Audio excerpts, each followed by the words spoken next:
অনেকে আমাকে নিয়ে সমালোচনা করে, আর তার কথা দেখছি কয়েকদিন আগে ফ্যান ফিনছে, শার্ট ফিনছে, ছোট বলে পড়তেই পারে, ছোট বলে বন্ধুদের সামনে টুকাইতেই পারে, ছোট বলা মামার কাছে আমি খাইতেই পারি, এই বলে আগের দিন বাগিয়েছে। ঠিক কিনা বলে? আমি এখনো লালিম মাদ্রাসাতে পড়তেছি, বাদুগর কামিল ডিগ্রি মাদ্রাসায়, আলিম দ্বিতীয় বর্ষে। তারপর যারা আমাকে নিয়ে সমালোচনা করতে চায়, আমি একটি কথা বলবো, এখানে মসজিদে ওইখানে মসজিদে কোন ইমাম সাহেব থাকলে আমার সাথে বসাও।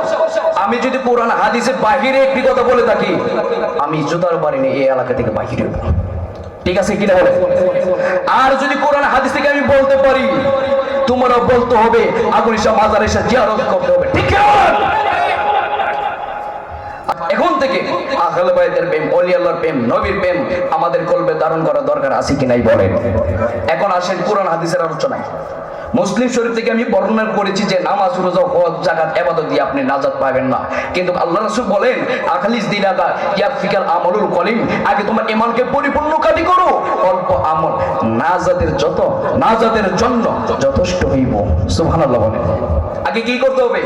অল্প, আগে ঈমান খাঁটি করতে হবে। ঈমান নাই আপনি সিল্লা দিবেন, ঈমান নাই আপনি তাবলীগে যাবেন, ঈমান নাই আপনি মক্কা যাবেন, ঈমান নাই আপনি মদিনা যাবেন, আপনি যতই জায়গায় যান না কেন রে বাবা, আপনার ঈমান যদি আপনি পরিপূর্ণ কুটি না করেন, আপনি সাথ দিবেন, কুটি নাই, এই সাথ কখনো টিকবে না। আপনার ঈমান নাই, আপনি যতই ইবাদত করেন না কেন, আপনার ঈমান কাজে আসবে, ঠিক কিনা বলেন? এই জন্য আমি কি বললাম যে নামাজ, রোজা, হজ, যাকাত আপনাকে জান্নাত দিতে পারবে না। আবার কি বললাম যে ঈমান পরিপূর্ণ কাটি করলে আপনার অল্প আমল, অল্প নামাজ, অল্প রোজা, অল্প হজ, অল্প যাকাত আপনার জন্য নাজাতের জন্য যথেষ্ট হয়ে যাবে। এই জন্য আসেন, ঈমানদার কারা, মুমিন কারা? আমার আল্লাহ কোরআনে বলেন, ওয়া মিনান নাসি মান ইয়াকুলু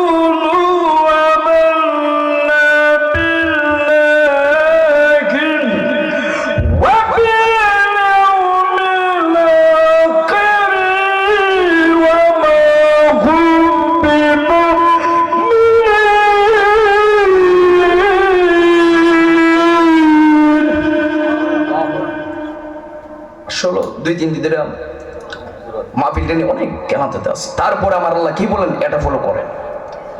আমার আল্লাহ বলেন ওয়া মিনান নাসি মা ইয়াকুলু, কিছু চম্পকনগরের মানুষ আছে, শপথ দিশাপ, কিছু চম্পকনগরের মানুষ আছে, তারা বলবে বিল্লাহি, কি বলবে? বিল্লাহি, আমার আল্লাহ মানি। কি মানি? আল্লাহ মানি। সূরা বাকারা 8 নম্বর আয়াত। এখন কোরআন খুলেন, তারা কি বলবে? বিল্লাহি, আল্লাহ মানে, ওয়া বিল ইয়াউমিল আখির, পরকাল আখিরাত মানে।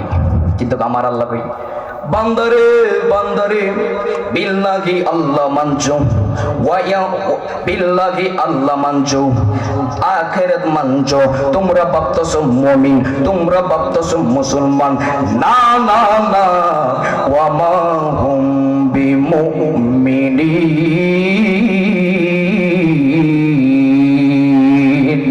সুবহানাল্লাহ বলেন। আল্লাহ মানছো, আখিরাত মানছো, তোমরা ভাবতেছো মুমিন, মুমিন বান্দা, না না না, ওয়া মা হুম বিমুমিনিন, জেনে রাখো তারা মুমিন না। এটা কি আমার ফতোয়া না আমার আল্লাহর ফতোয়া? আল্লাহ মানছেন, আখিরাত মানছেন, এরপরও আপনি মুসলমান হয়েছেন, ঠিক আছে, কিন্তু মুমিন না। হিন্দু আল্লাহ মানে, খ্রিস্টান আল্লাহ মানে, ইহুদি আল্লাহ মানে, যত ধর্মের মানুষ আছে না কেন তারা আল্লাহ মানে, কিন্তু মুমিন এক বিষয় আর মুসলমান হলো আরেক বিষয়। একটা কথা মনে রাখবেন, আমার আল্লাহ বলেন আমি আল্লাহরে মানলে মুমিন না, পরকাল মানলে মুমিন না, তারাই মুমিন। ইন্নামাল মুমিনুনাল্লাযীনা আমানু বিল্লাহি ওয়া রাসূলিহি, যারা আল্লাহ এবং তার রাসূল এবং পরকাল মানবে। বলেন না সুবহানাল্লাহ। আমার আল্লাহ কোরআনে বলেন